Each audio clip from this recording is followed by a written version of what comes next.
Saya terangkan bagaimana drainage pump dipasang di dalam rumah. Ini salah satu customer yang pasang drainage pump dalam rumah dia.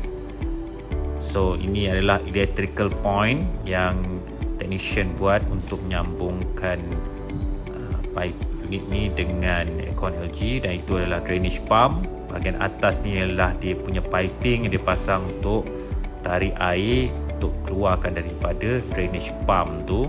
So ini juga dia punya piping yang technician LG buat. Lepas tu ini adalah electrical point disambungkan ke aircon LG, dan juga itu adalah drainage pump. So bahagian atas ni dah dia punya piping yang dibuat.